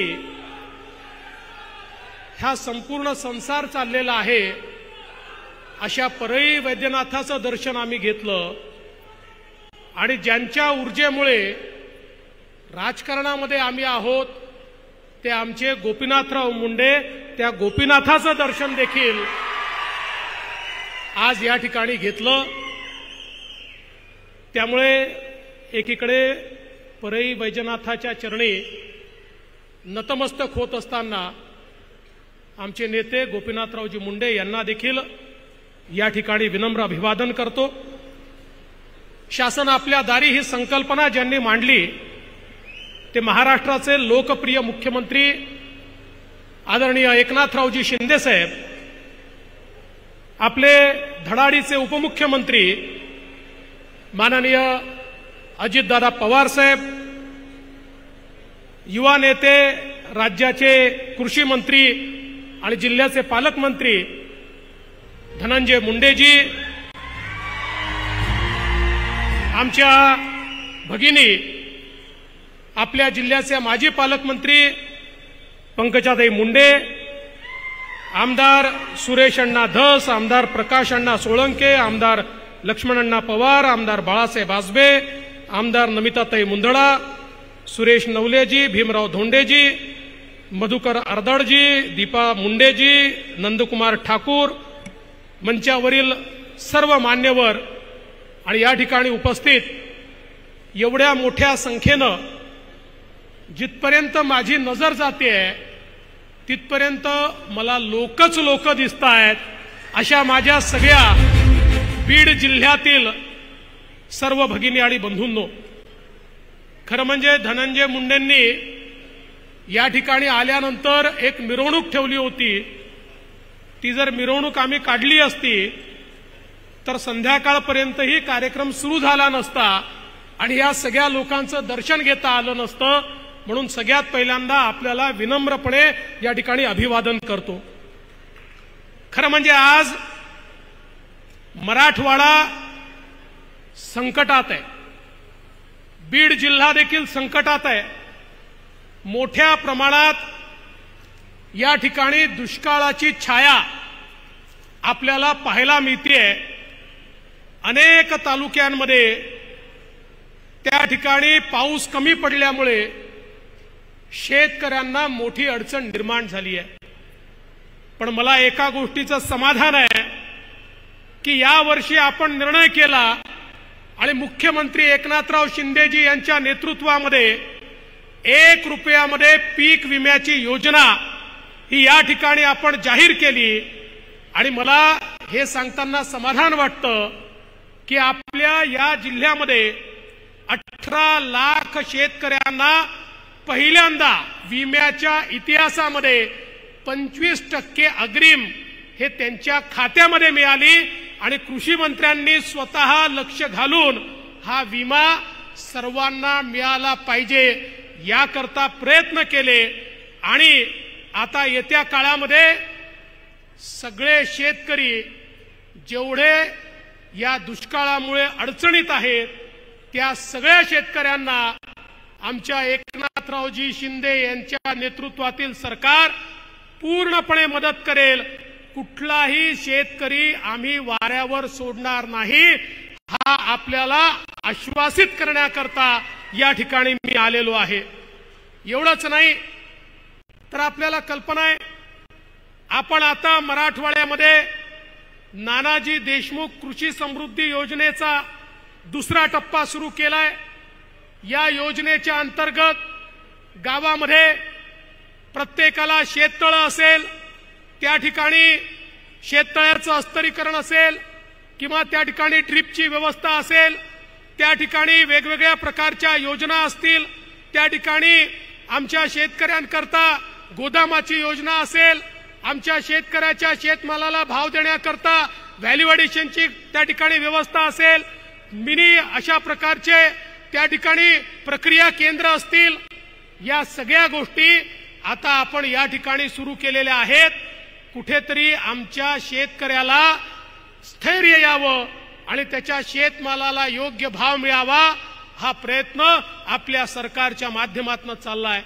आणि एवढंच नाही, लवकरच आम्ही केंद्र सरकारमध्ये पियुषजी गोयल यांच्यासोबत बैठक घेतोय। आमच्या सोयाबीनचा भाव वाढला पाहिजे, आमच्या कापसाचा भाव वाढला पाहिजे, याकरता देखील केंद्र सरकार सोबत बैठक घेऊन आमच्या शेतकऱ्याला जो काही माल त्याच्याकडे आहे त्या माध्यमातून उचित दिलासा मिळाला पाहिजे अशा प्रकारचा प्रयत्न आपण करतो। मला एका गोष्टीचा अजून उल्लेख केला पाहिजे, आमच्या शेतकऱ्यांची सातत्याने मागणी असते ती आम्हाला दिवसा 12 तास वीज मिळाली पाहिजे। ही दिवसा 12 तास वीज मिळाली तर आमचा शेतकरी आपल्या हाडाचं काळं करतो, रक्ताचं पाणी करतो आणि त्या ठिकाणी आपल्या मेहनतीतून शेतमाल पिकवू शकतो। पण आपण वर्षानुवर्ष अर्धे दिवस सकाळी अर्धे दिवस रात्री वीज देतो, शेतकऱ्याला रात्री त्या ठिकाणी शेतीमध्ये जावं लागतं आणि म्हणून आपण निर्णय केला, मुख्यमंत्री सौर कृषी वाहिनी योजना सुरू केली। आता या योजनेच्या अंतर्गत कृषी वाहिनी आपण सोलरवर करतोय आणि या माध्यमातून आमच्या शेतकऱ्यांना दिवसा 12 तास अखंडित वीज ही 365 दिवस आपण देण्याचा निर्णय घेतला। आणि मला आनंद आहे, पहिल्याच टप्प्यामध्ये बीड जिल्ह्यातल्या जवळपास 30% फिडरचं टेंडर हे आम्ही काढलेलं आहे। पुढच्या 3 महिन्यात अजून 30% फिडरचं आम्ही टेंडर काढू आणि पुढच्या वर्षापर्यंत बीड जिल्ह्यातल्या सगळ्या फिडरवर आम्ही सोलरायझेशनचं काम सुरू करू। 2 ते 2.5 वर्षामध्ये बीड जिल्ह्यातले सगळे फिडर हे सोलर फिडर असतील आणि बीड जिल्ह्यातल्या सगळ्या शेतकऱ्यांना दिवसा 12 तास अखंडित वीज ही त्या ठिकाणी देण्याचं काम हे आपल्या सरकारच्या माध्यमातून या ठिकाणी निश्चितपणे आपण करणार आहोत। आज खऱ्या अर्थानं हे सरकार गरीबाच्या पाठीशी, शेतकऱ्याच्या पाठीशी उभा आहे। मगाशी पालकमंत्र्यांनी उल्लेख केला की या ठिकाणी कृष्णा मराठवाडा योजना, खुंटेफळची योजना, या सगळ्या योजनांना चालना मिळाली। मला आठवतं मागच्या काळात जेव्हा मुख्यमंत्री होतो त्या काळामध्ये आपण कृष्णा मराठवाड्याला सुप्रमा दिली, त्यानंतर पुन्हा सरकार आलं, शिंदे साहेबांच्या नेतृत्वामध्ये आम्ही पुन्हा 11,400 कोटी रुपयाची सुप्रमा या ठिकाणी दिली आणि मराठवाड्याच्या हक्काचं पाणी हे मराठवाड्यामध्ये आणण्याकरता आपल्या सरकारने जो निर्धार केला तो निर्धार आता पूर्णत्वाला चाललेला आहे आणि मराठवाड्याच्या हक्काचं पाणी हे मराठवाड्यामध्ये आणण्याचं काम आपण करतोय। आणि एवढंच नाही, अजितदारांनी सांगितलं हे खरं आहे, मागच्या काळात आपण निर्णय घेतला आणि वाहून जाणारं पाणी गोदावरीच्या खोऱ्यामध्ये आणून मराठवाड्याला दुष्काळ मुक्त करण्याचा निर्णय आपण त्या ठिकाणी घेतला। आता त्या कामाला ही गती मिळालेली आहे। लवकरच आम्ही MWRRA कडे चाललो। MWRRA ची मान्यता मिळाल्यानंतर वाहून जाणारं पाणी हे गोदावरीच्या खोऱ्यामध्ये आणून आमच्या मराठवाड्याला दुष्काळ मुक्त करण्याचं काम हे आम्ही त्या ठिकाणी करणार आहोत। एवढंच नाही तर मागच्या काळामध्ये मराठवाडा ग्रीडचं काम आपण सुरू केलं होतं, काही कारणाने मध्यंतरी आलेल्या सरकारने ते थांबवलं होतं। आता आपण मराठवाडा ग्रीडचा प्रस्ताव केंद्र सरकारकडे पाठवलाय आणि मी विश्वासाने सांगतो केंद्राची मान्यता मिळाल्यानंतर मराठवाडा ग्रीडचा प्रस्ताव देखील या ठिकाणी मंजूर होईल आणि आपण संपूर्ण पाईपच्या जाळ्याने गावोगावी पिण्याचं पाणी, शेतीचं पाणी हे मराठवाडा ग्रीडच्या माध्यमातून सगळ्या धरणांना जोडून मराठवाड्याला दुष्काळ मुक्त करण्याकरता एक मोठं त्या ठिकाणी पाऊल उचलणार आहोत। आणि म्हणून मला या निमित्ताने सांगायचं आहे, आपलं सरकार सामान्य माणसाच्या पाठीशी उभं आहे। जलयुक्त शिवारच्या अंतर्गत मागच्या काळामध्ये पंकजाताईंच्या नेतृत्वात या जिल्ह्यात अतिशय सुंदर काम झालं। आता जलयुक्त शिवार टप्पा 2 आपण सुरू केलाय। मला विश्वास आहे जसं मागच्या काळामध्ये बीड जिल्ह्याने जलयुक्त शिवारमध्ये पहिला नंबर पटकावला, याही वेळी बीड जिल्हाच या ठिकाणी पहिल्या क्रमांकावर जलयुक्त शिवारच्या अंतर्गत येईल आणि शेतकऱ्याच्या शेतीला पाणी देण्याकरता निश्चितपणे या ठिकाणी अतिशय उत्तम काम होईल। धनंजयजी, आपण साठवण तलावाची मागणी केली होती, मी म्हटलं परळीला चाललोय, पुन्हा तुम्ही विचाराल काय झालं। कालच 8ही साठवण तलावांना मी मान्यता दिलेली आहे आणि त्याचं काम देखील आता लवकरच आपण सुरू करतो। खरं म्हणजे या सरकारने घेतलेला एक एक निर्णय हा अत्यंत महत्वाचा निर्णय आहे. आज इतक्या मोठ्या प्रमाणात माता भगिनी या ठिकाणी आहे. पंकजाताई, मागच्या काळामध्ये माझी लेक भाग्यश्री सारखी चांगली योजना आपण सुरू केली. आता त्याचा पुढचा टप्पा आपण सुरू केलाय. एकनाथरावजी शिंदे यांच्या नेतृत्वामध्ये लेक लाडकी योजना सुरू केली आहे. ज्या घरामध्ये मुलगी जन्माला येईल ते घर लखपती झालं पाहिजे. मुलगी जन्माला आली की 5,000 रुपये, ती पहिल्या वर्गात गेली की 5,000 रुपये, ती 7व्या वर्गात गेली की त्या ठिकाणी 8,000 रुपये, ती 11व्या वर्गात गेली की 8,000 रुपये आणि ती 18 वर्षाची झाली की 75,000 रुपये, असे 1,00,000 रुपये ज्या घरामध्ये मुलगी जन्माला येईल ते घर लखपती करण्याचा निर्णय आपण या ठिकाणी घेतलेला आहे. आणि एवढंच नाही तर एक अजून निर्णय घेतलाय. आमच्या माता भगिनींनी त्या निर्णयाचं मोठं स्वागत केलं आहे. आता आमच्या माता भगिनींना एसटी मध्ये जो काही प्रवास आहे तो माता भगिनींकरता 50% तिकिटामध्ये आपण केलाय. 50% मोफत. माता भगिनींनी मुख्यमंत्र्यांचं टाळ्या वाजवून स्वागत केलं पाहिजे की माता भगिनींना आता 50%च पैसे लागतात. आणि आता घरच्या लोकांना सांगितलं पाहिजे की आता तालुक्याच्या ठिकाणी जिल्ह्याच्या ठिकाणी जायचं असेल तुम्ही घरी बसा, मी जाऊन येते, कारण मी गेली तर अर्ध्या पैशातच काम होतं, हे सांगण्याची आज आवश्यकता या ठिकाणी आहे. महात्मा फुले जनआरोग्य योजना, एकीकडे देशाचे पंतप्रधान मोदीजींनी 5 लाखापर्यंतचा इलाज मोफत केला, तर दुसरीकडे एकनाथरावजी शिंदे यांच्या नेतृत्वामध्ये आपल्या सरकारने महात्मा फुले जनआरोग्य योजनेमध्ये 5 लाखापर्यंतचा इलाज मोफत केलेला आहे. त्याच्यामध्ये आता कुठली अट नाही. 12 कोटी लोकांना मोफत इलाज देण्याचं काम हे या ठिकाणी आपण करतोय.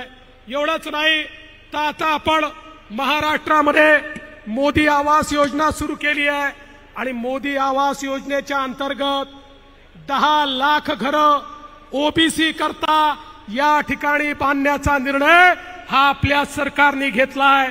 एकीकडे एससी एसटी करता आपण घरं बांधतोय, ओपन करता बांधतोय, पण ओबीसी करता 10 लाख घरं हे आपल्या सरकारच्या माध्यमातून या ठिकाणी बांधण्यात येत आहेत.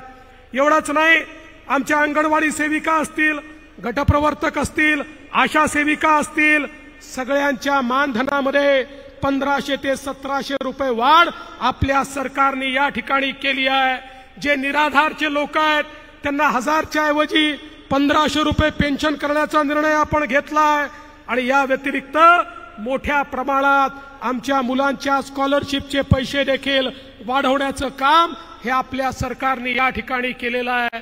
खरं म्हणजे शिंदे साहेबांच्या नेतृत्वात सरकारने गेल्या 1.5 वर्षात केलेल्या कामांची यादी जर मी वाचली तर इतक्या मोठ्या प्रमाणात ही कामं झाली आहेत की ही यादी वाचता वाचता अपुरी पडेल. पण या निमित्ताने आज एक मागणी धनंजयजी तुम्ही पण केली आहे, पंकजाताईंनी पण केली आहे, ती म्हणजे वैद्यनाथाचं जे विकास आराखडा आपण तयार केलाय त्याला केंद्र सरकारने देखील पैसे दिले पाहिजेत. माननीय मुख्यमंत्री निश्चितपणे त्याची शिफारस करतील आणि मी स्वतः त्या ठिकाणी जाऊन मोदी सरकारकडनं तो आराखडा मंजूर करून आणीन आणि आमच्या वैद्यनाथाला या ठिकाणी प्रसाद योजनेच्या अंतर्गत निश्चितपणे जे काही काम या ठिकाणी करण्याची आवश्यकता आहे, जो काही कॉरिडॉर करण्याची आवश्यकता आहे, तो कॉरिडॉर निश्चितपणे आपण तयार करू. खरं म्हणजे वेळ खूप झालाय, मुख्यमंत्र्यांचं भाषण देखील ऐकायचं आहे, पण या निमित्ताने एवढंच सांगतो, आम्ही तिघं एकत्रित आलोत आणि आम्ही तिघं एकत्रित आल्यानंतर आमच्या मनामध्ये एकच ध्यास आहे, महाराष्ट्राचा विकास, महाराष्ट्राला पुढे घेऊन जाण्याचं काम आम्ही करतोय. पण काही लोकांना ते नको आहे, त्यामुळे ते लोक रोज ज्या प्रकारचे बेताल वक्तव्य करतात आम्ही त्याच्याकडे लक्षही देत नाही. आता काल परवा 4 राज्याच्या निवडणुका झाल्या. आता निवडणुकांमध्ये सीएम साहेबांना आणि मला प्रचाराला बोलवलं. आम्ही प्रचाराला गेलो. आम्ही गेलो तिथेही चांगला विजय मिळाला. आता काही लोकांना तेही पोटात दुखतं. म्हणाले तुम्ही दुसऱ्या राज्यात का गेले? अरे तुम्हाला बाजूच्या घरात कोणी बोलवत नाही, आम्हाला दुसऱ्या राज्यात बोलवतात, तर तुमच्या पोटामध्ये का दुखतं? हा माझा सवाल आहे. आता पुढच्या वेळेस तर अजितदादांना देखील घेऊन जाणार आहे, म्हणजे 2-4 सीटा दादा अजून वाढतील. पण हे सगळं झालं तरी आमचं लक्ष कुठे आहे? आमचं लक्ष हे महाराष्ट्रामध्येच आहे. या महाराष्ट्राला सुजलाम सुफलाम केल्याशिवाय आम्ही शांत बसणार नाही. इथले दीन दलित गोर गरीब आदिवासी शेतकरी शेतमजूर या प्रत्येकाच्या जीवनामध्ये परिवर्तन केल्याशिवाय आम्ही या ठिकाणी चूप बसणार नाही.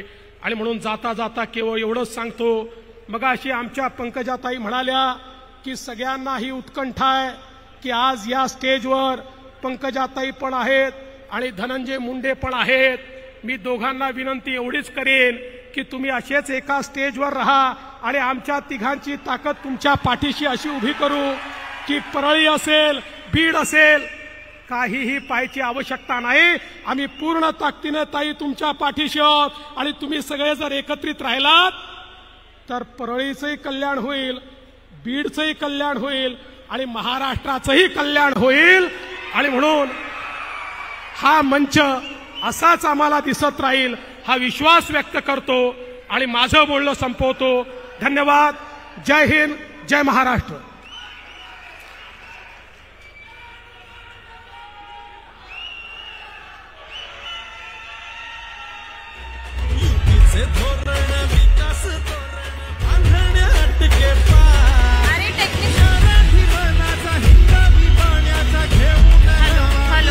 सन्माननीय मुख्यमंत्री महाराष्ट्र राज्य श्री एकनाथजी शिंदे साहेब, सर्वसामान्यांचं हक्काचं नेतृत्व, दीपस्तंभ, टाळ्यांच्या जोरदार गजरात स्वागत करूया महाराष्ट्र राज्याचे मुख्यमंत्री श्री एकनाथजी शिंदे साहेब. छत्रपती शिवाजी महाराज की जय भवानी.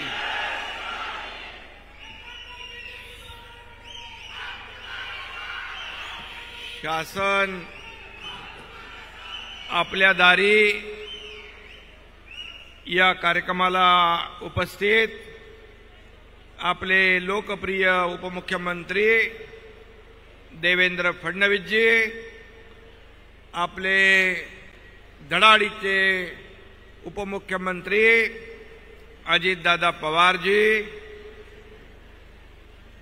या जिल्ह्याचे पालकमंत्री आणि कृषी मंत्री धनंजय मुंडेजी,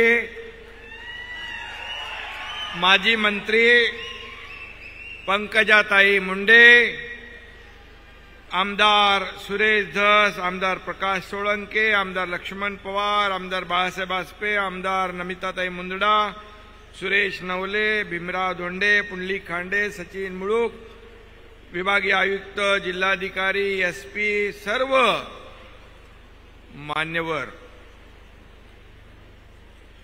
आणि मला वाटतं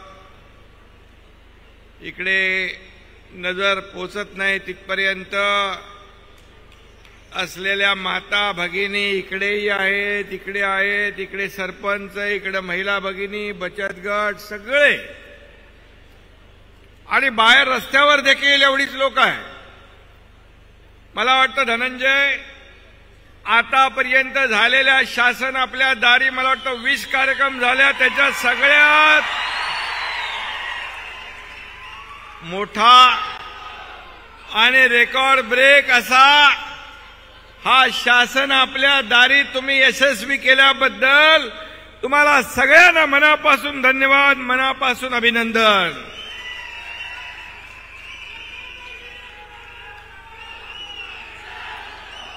खरं म्हणजे येताना आम्ही 12 ज्योतिर्लिंगापैकी परळी वैजनाथचं दर्शन घेतलं आणि आमचे मित्र आपल्या सगळ्यांचं लोकप्रिय लोकनेते गोपीनाथराव मुंडे यांच्याही समाधीचं दर्शन आम्ही घेतलं. खरं म्हणजे हा बीड जिल्हा परळी तालुका हा खरं म्हणजे एक ऐतिहासिक आहे. वीरशैव लिंगाय समाजाचं दैवत मन्मथ स्वामींची समाधी देखील इथं आहे. मराठवाडा मुक्ती संग्रामात शहीद झालेल्या बीड जिल्ह्यातल्या शूरवीरांना देखील मी विनम्र आदरांजली अर्पण करतो. आणि आपल्या सगळ्यांनाच खरं म्हणजे धनंजय मुंडे यांनी फार मोठी मिरवणुकीची तयारी केली होती, परंतु पुन्हा मुंबईमध्ये महत्वाचे कार्यक्रम असल्यामुळे धनंजयला आम्ही विनंती केली आणि तुम्हालाही मनापासून मी धन्यवाद देतो की आपण जी तयारी केली, एवढ्या मोठ्या प्रचंड प्रमाणामध्ये आपण उपस्थित झालात, हेलिकॉप्टरने पुष्पवृष्टी झाली, एक ऐतिहासिक सोहळा या ठिकाणी आपल्याला पाहायला मिळतोय, ऐतिहासिक सोहळा.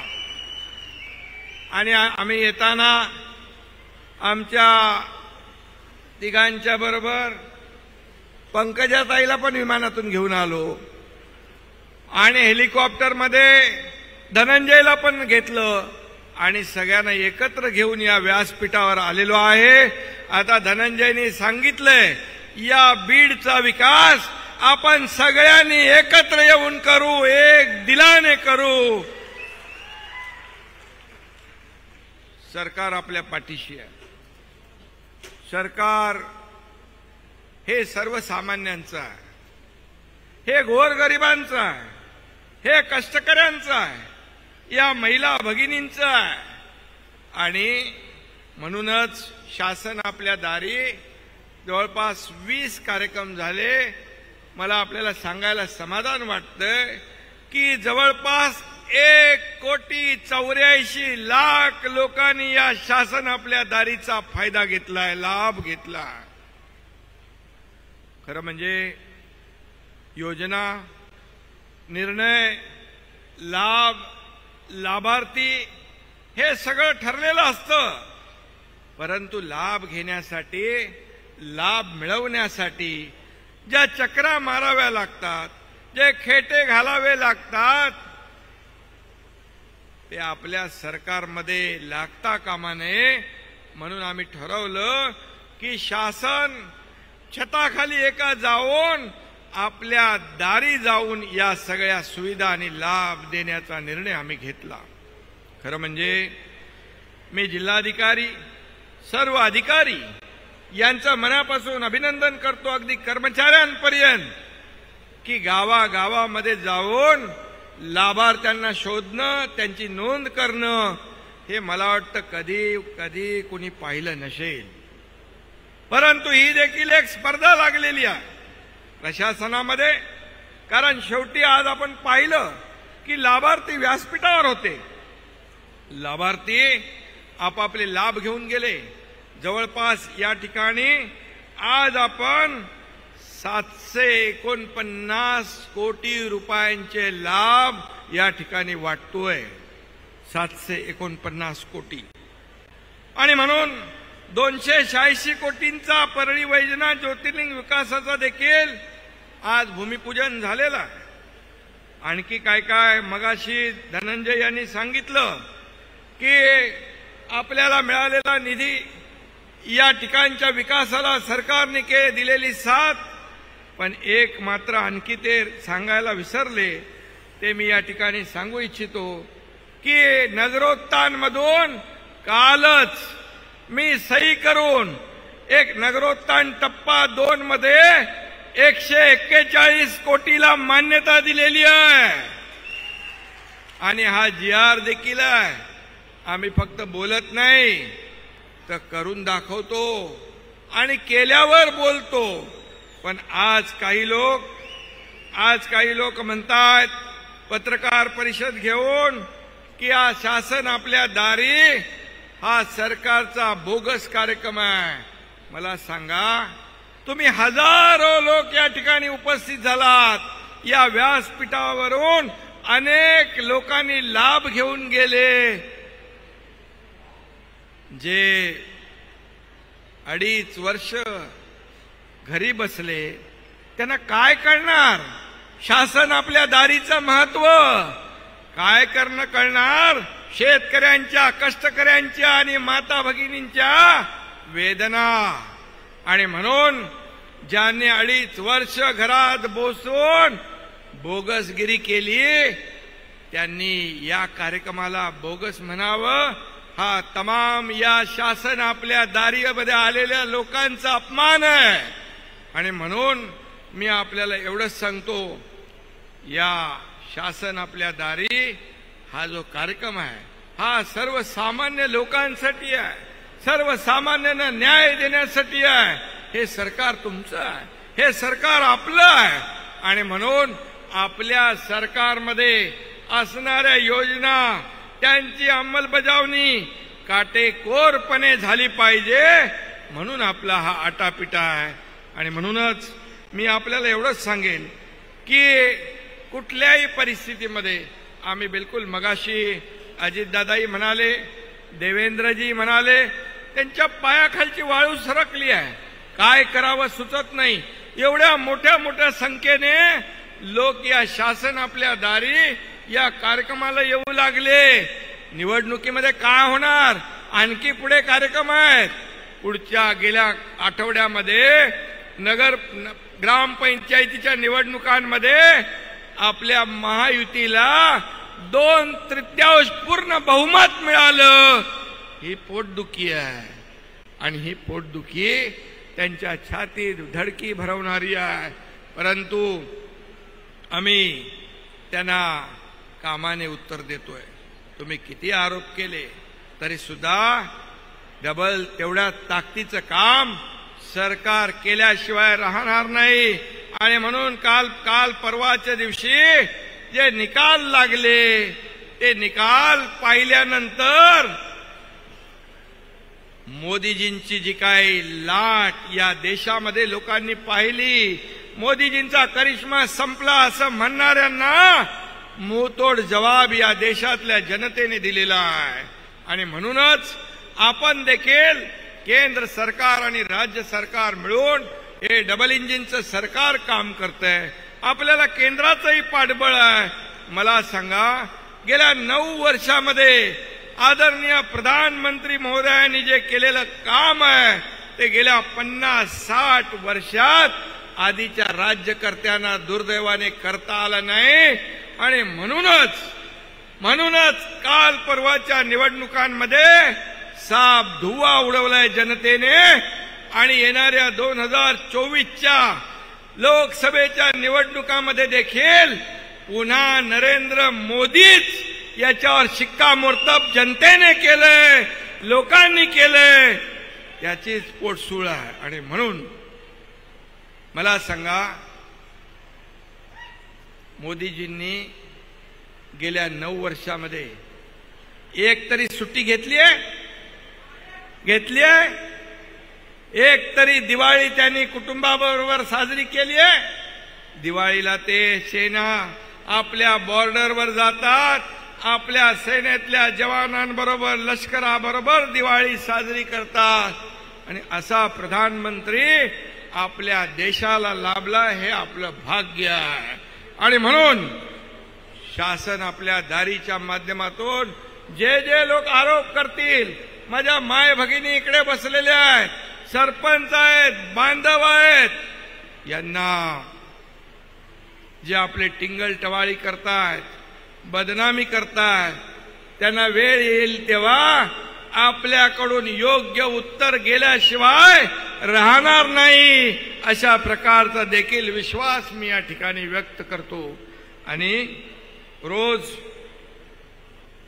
उठायचं, आरोप, आता आम्ही 3 जण काम करतोय, दिवस रात्र काम करतोय, आपण लोकांमध्ये जातोय, लोकांची गाराणी ऐकतोय, लोकांना न्याय देण्याचं काम आपण करतोय.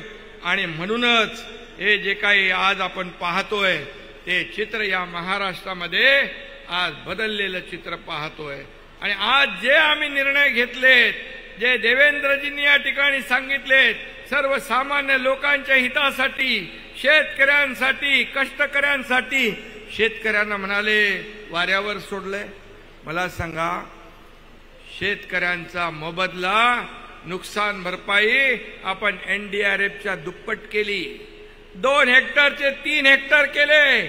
सततच्या पावसामुळे होणारं नुकसान आपण नुकसानीमध्ये धरलं. 1 रुपयामध्ये पीक विमा योजना केली. जे महाविकास आघाडी सरकारने 50,000 रुपये जे रेग्युलर कर्जफेड करत होते त्यांना देण्याचा निर्णय घेतला, परंतु दिला नाही. तो देखील आपल्या महायुतीने दिला. आणि म्हणून आज इथं देखील अवकाळी पावसाने शेतीचं नुकसान केलेलं याची जाणीव आम्हाला आहे. आणि म्हणून शेतकऱ्यांना वाऱ्यावर आम्ही सोडणार नाही. हे शेतकऱ्यांचं सरकार आहे, कष्टकऱ्यांचं सरकार आहे. त्यामुळे पंचनामे देखील आम्ही सांगितले युद्ध पातळीवर करा आणि शेतकऱ्यांच्या पाठीशी उभं राहण्याचं काम करा. हे सरकारचं काम आहे, हे आपलं काम आहे. आणि म्हणून महिला बचत गट असेल, सरपंचांना त्यांच्या गावाच्या विकासासाठी निधी असेल, आज महिला सक्षमीकरणाचा देखील निर्णय आपल्या सरकारने घेतला. CRPचं मानधन डबल केलं. महिला बचत गटाचं रिव्हॉल्विंग फंड जे आहे तो आपण दुप्पट केला. आणि या महिला बचत गटांना देखील त्यांच्या वस्तू विक्रीसाठी ब्रँडिंग करणं, मार्केटिंग करणं, त्यांना पायावर स्वतःच्या उभं करण्यासाठी पूर्ण सरकार आपल्याला साथ देणार आहे, आपल्या सोबत आहे. आणि म्हणूनच मी आपल्याला एवढंच सांगेन की आपल्या येणाऱ्या काळात जे जे काही सरकारकडून आपल्याला अपेक्षित आहे, या राज्याचा विकास जो आहे, या राज्यामध्ये पायाभूत सुविधा आहेत, या राज्यामधल्या अनेक योजना आहेत. धनंजय मुंडे यांनी देखील या ठिकाणी पीक विमा योजनेचं बीड पॅटर्न केलं. तो बीड पॅटर्न देखील आपण राज्यामध्ये राबवतोय. खरं म्हणजे आमचा उद्देश एकच आहे. उद्देश एवढाच आहे की सर्वसामान्यांच्या आयुष्यामध्ये चांगले दिवस आणणं, सर्वसामान्यांच्या जीवनामध्ये बदल घडवणं, विकासाच्या जे काही प्रकल्प बंद पाडले होते 2.5 वर्षामध्ये त्याला चालना देण्याचं काम आपण करतोय. शेतकऱ्यांच्या तोंडाला ज्यांनी पानं पुसण्याचं काम केलं, त्या शेतकऱ्यांच्या मागे उभं राहण्याचं काम आमचं सरकार करतंय. आणि म्हणून मी आपल्याला एवढंच सांगेन, मगाशी धनंजय म्हणाले की उद्योग कोका कोला या ठिकाणी बीडमध्ये देखील, या राज्यामध्ये देखील जेवढे जेवढे उद्योग येतील ते आणण्याचं काम सरकार केल्याशिवाय राहणार नाही. कारण या सर्वसामान्य माणसाच्या, तरुणांच्या हाताला काम देण्याचा निर्णय सरकारने घेतला. आणि म्हणून या राज्यात अनेक उद्योग येतात. आपण या उद्योगधंद्यांना पूरक अशी मदत करतोय, त्यांना सवलती देतोय. आणि उद्योग आले तर लोकांना रोजगार मिळेल, या राज्याची समृद्धी होईल, या राज्याची भरभराट होईल. आणि म्हणून या राज्यामध्ये देखील चांगले रस्ते असले पाहिजे. आम्ही वरून हेलिकॉप्टरमधून बघितलं की रस्त्यांची कामं सुरू आहेत. आणखी जे काही रस्ते लागतील ते देखील आपल्याला देण्याचं काम राज्य सरकारच्या माध्यमातून केलं जाईल, हे देखील मी या ठिकाणी सांगू इच्छितो. आणि म्हणून धनंजय, आम्ही आता तिघही इथं आलेलो आहे, त्यामुळे काळजी करू नका. हे तुमच्या जनतेचं प्रेम या ठिकाणी पाहिलेलं आहे.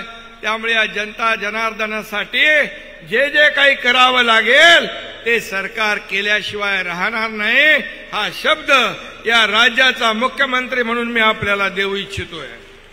आणि म्हणून मगाशी अजितदादांनी मराठा समाजाचा देखील उल्लेख केला. मराठा समाजाचं देखील या ठिकाणी सरकारची भूमिका ठाम आहे.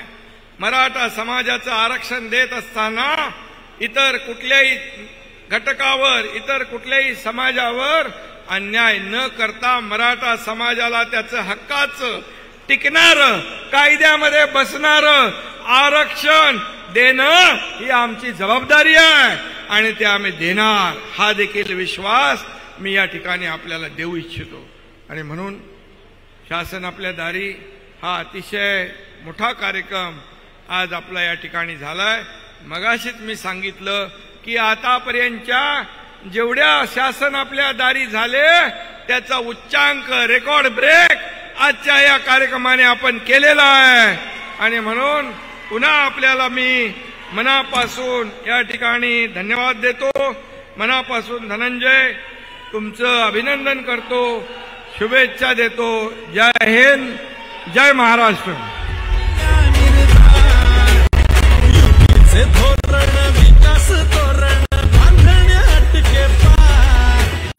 यानंतर बालविवाह निर्मूलन राष्ट्रगीत व्हायचंय. कृपया राष्ट्रगीतासाठी आपण सगळ्यांनी बालविवाह निर्मूलनचे एक अनावरण चित्रफित आदरणीय मुख्यमंत्री महोदय करतील. मी पोलीस प्रशासनाला विनंती करते, आपल्या सगळ्यांना विनंती करते, राष्ट्रगीताकरिता आपण सगळेजण उभं राहावं. एकदा सुरू करके सुरू कर राष्ट्रगीत. पोलीस बँडला विनंती आहे, कृपया आपण राष्ट्रगीत सुरू करा.